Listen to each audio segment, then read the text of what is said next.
Hi there, Paula here. At Sessions, we want our customer success training to be as productive and cost-effective as possible. So today I'm going to share a few tips with you about how we do that. Firstly, it's important to stay organized. And a great way of doing this is to make use of the Book Me feature. We share our customer success team's availability and allow customers to book a first training session. As soon as they've made a booking, they receive an automated reply with further instructions. During our first session together, we discuss their goals and needs, and we also plan our next sessions and book up 3 or 4 more recurring meetings in our calendars. In case you haven't done this yet, you can sync your Google, Office 365 and iCloud calendars with your sessions calendar. Simply go to Calendar, go to Calendar Connections, and select the calendar that you would like to sync. If you have more than one calendar, no problem, just sync them one at a time.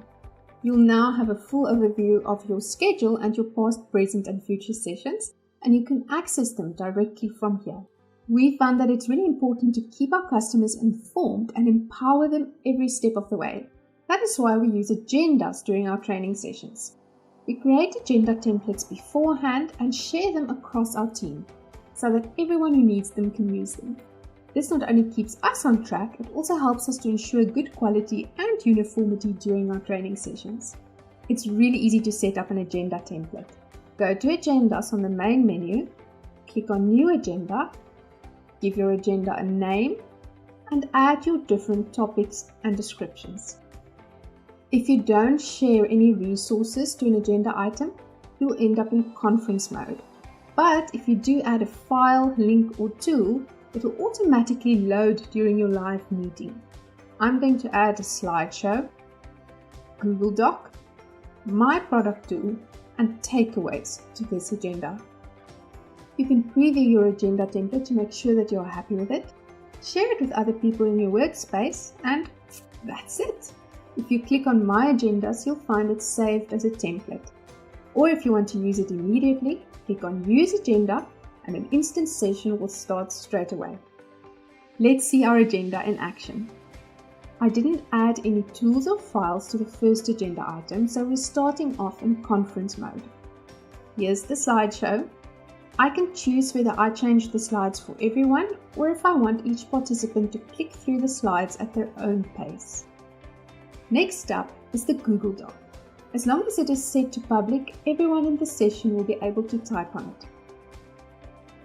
And here's the My Product tool.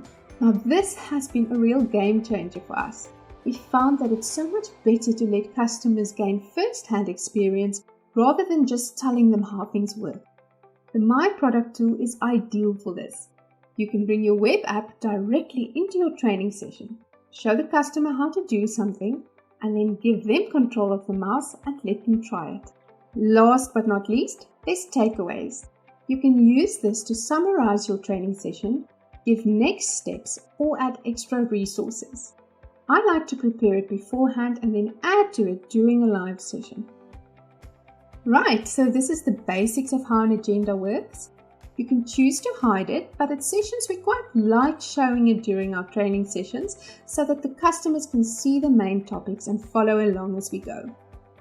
Also, if you need to make changes to the agenda, you can do so at any time, even during a live session. By the way, if you started an instant session and you need to bring an agenda into it, it's no problem and it's super easy to do. Simply click on Share and search for your agenda, or click on Add an Agenda and look for it on the list. When it comes to training, there's always information that needs to be shared. And it can become quite a schlep to remember to share files or links to everyone after a session has ended. That's why we've developed storage, takeaways, and memory. If you upload files to storage, your customers can access and download them before, during, and after the meeting. Also, you can choose to include them in takeaways, and they'll automatically be emailed to all participants once the meeting has ended. You can also give everyone who was invited to a meeting access to a session's memory. This means that they'll be able to access and download the recording and stored files and view everything from chat messages to the agenda. I'm sure you'll agree that asking for live feedback is a great way of involving your customers and keeping them engaged. You can use either forms or polls to do this. During a live session, click on polls and add your questions and responses. Customers can then choose the response they agree with most. Or create a form before your training session starts and add it to your agenda template or share it via the share palette. It works just like polls. The only difference is that you can set it up beforehand. Also, your customers can post questions during a session and you can decide which ones to answer and then feature them on the main screen. If you need to host training for a large group of people, I suggest setting up an event.